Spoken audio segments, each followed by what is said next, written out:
So today I saw the new Spike Lee joint, BlacKkKlansman, which is a movie about a black person in the Ku Klux Klan. And I almost liked it. There's never been a black cop in this city. We think you might be the man to open things up around here.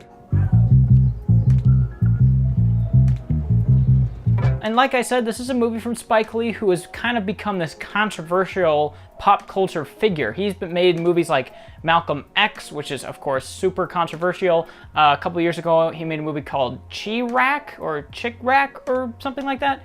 And every time he makes a movie, it's loaded with politics and it's loaded with controversy, and it seems to divide everybody that sees it. And I think BlacKkKlansman is identical in this sense, where I think it's going to be very controversial, and I think it's going to be very divisive, especially for what happens towards the end of the film, which we'll get into in a minute. But before I do get into things, basically this movie is a real story.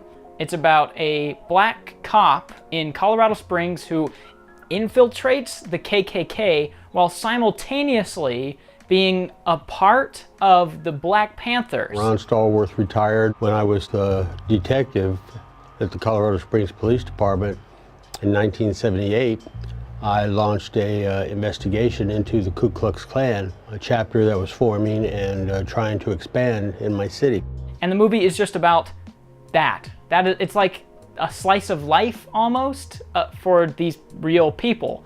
And I gotta say, for the most part, I really enjoyed this movie. I thought the central performances from John David Washington, I think is his name, and Adam Driver were really great. I really loved the chemistry that they built together as partners, and you could clearly see the chemistry that they build from start to finish, and I really loved that dynamic. I loved every time they were on the screen together. I loved every time they were having dialogue, back and forth conversations together. I loved their characters, and I loved the cops. I want to say what trapped, but that pecker would have had a gun in my face. And he was an ass hair away from pulling the trigger. And he didn't. But he could have. And then I would have been dead. For what? There's one cop that's super racist, and he pulls over people for no reason, black people for no reason, and at the very end they kind of get him. He has a wired mic, and the guy's super drunk, and he confesses to all these horrible things he's done, and so they arrest him, and they all high-five, and I was like, this is nice, this is great.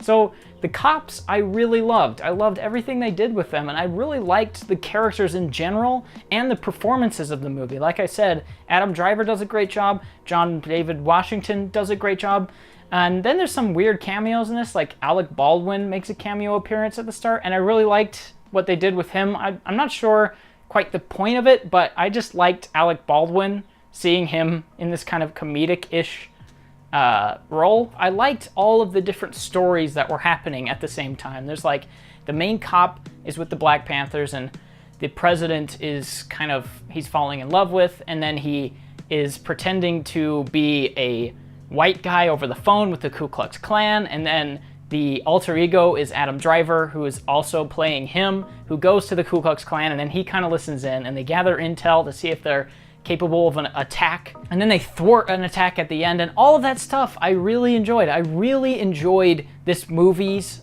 ideas, I think. I think one of the best aspects of the movie is the cinematography. I think Spike Lee did a great job of capturing this look, the feel of the 60s, and the vibe, you know, there's slick cinematography, but it feels very 60s. All the production design, all the costume designs, all great. But that sort of goes along with my thought that I really only like the ideas of this movie. In execution, like the script itself, is really not that awesome. This is Ron Stallworth calling. Well, who am I speaking with? This is David Duke. Grand Wizard of the Ku Klux Klan. That David Duke? God. Last time I checked. What can I do you for? Well, since you asked, I hate blacks. I hate Jews, Mexicans and Irish, Italians and Chinese. But my mouth to God's ears, I really hate those black rats. And anyone else, really, that doesn't have pure white Aryan blood running through their veins. I'm happy to be talking to a true white American. God bless white America. And I know it may sound like I'm praising this movie and that I absolutely love it, but I don't. I have a lot of issues with it.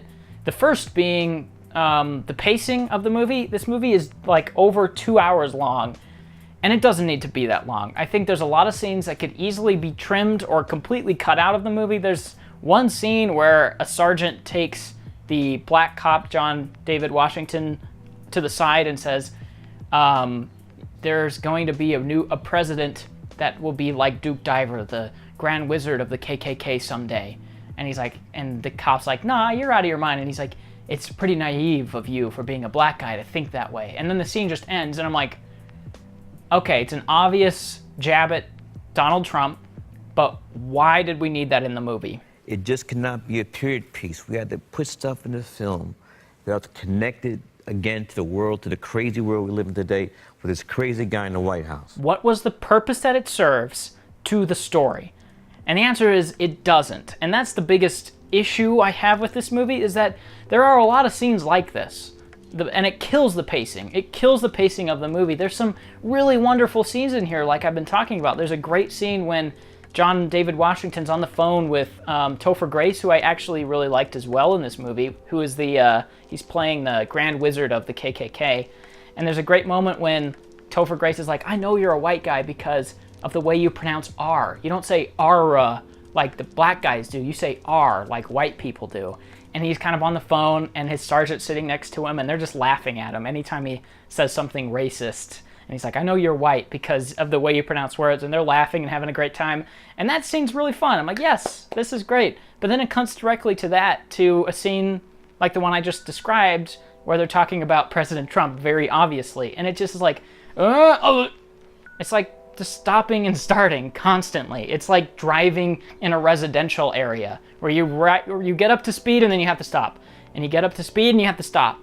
Because there's so many scenes that just are useless. And I know it's because of Spike Lee. You just did it. You just did it again, but oh my goodness. The times call for it. You know, the world we live in today is crazy, and I think the urgency you felt is what I feel being in America today. At the end of the day, the movie feels like a political message first and a movie second. And that is the ultimate issue with BlacKkKlansman, is that it's not subtle. It feels like Spike Lee had his political ideas and said, let's see if I can find a story that I can wrap them around. And that's what this movie is. He found a story that mildly resembles his ideals, and then he wrapped his ideals around the movie. And I don't know if this is true per se. I don't know if I'm factually correct on this, but it really does feel like Spike Lee took this story that obviously is going to be inherently political because of the KKK, the Black Panthers, and controversial, but it feels like he kind of shoehorns a lot of his ideas into the movie, and it ends up feeling so preachy at the end. There's the ending of the movie is the shot where John David Washington and his girlfriend they hear a knock on their apartment door, and they go out with their guns, and they see out the window in the hallway a cross burning, and it cuts from that to real footage from 2017 in Charlottesville, and it shows the Charlottesville March, and it shows President Trump's speech about the march, and it shows the Dodge Charger that plows into the crowd of people, and it shows a whole bunch of angry protesters that are talking to the camera,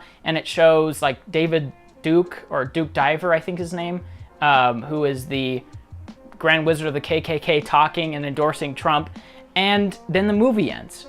And I'm like, why? Why did you have this 2-minute segment of real life? It's not a documentary, and I don't know what he's trying to say with this. It seems like Spike Lee wants to make a message about how the 60s and 2017 are the same, where they're having the same issues. And yeah, I mean, I got that. I get it. I get what you're going for in the movie, because you have this cop that's pulling black people over for no reason, and there's a big movement right now about Black Lives Matter and how everyone is talking about how cops are killing black guys, and there's obvious parallels to be made with the movie and real life, but then Spike Lee just takes it to the next step and just literally shows real life for absolutely no reason. He is jamming his political ideas down the audience's throat to no end. And that really kills this movie for me, because I want to watch a movie. And I love it when you put themes in or you draw parallels to things like the First Reform does. But here, it is a political message first and a movie second. And that is not something I enjoy. I don't like going to the movies and being spoon-fed politics. Stallworth Brothers. We're on a roll, baby. America first. America first. America first. If I would have known this was a Klan meeting, I wouldn't have taken this mother. And that's it. That's BlacKkKlansman. I think I'll probably give it a 6 out of 10. I still enjoy it overall. I just have no reason to rewatch it anymore. So, if you like Spike Lee, you might like this. To be honest, I haven't seen anything he's done other than this movie. Like the movies I mentioned earlier, Malcolm X and Chick Rake, I started to watch but stopped for whatever reason. I can't remember why. And I've never finished one of his movies up until now, and I really don't know what to think or if I'm interested enough to watch anything else he's done, to be honest. So, yeah.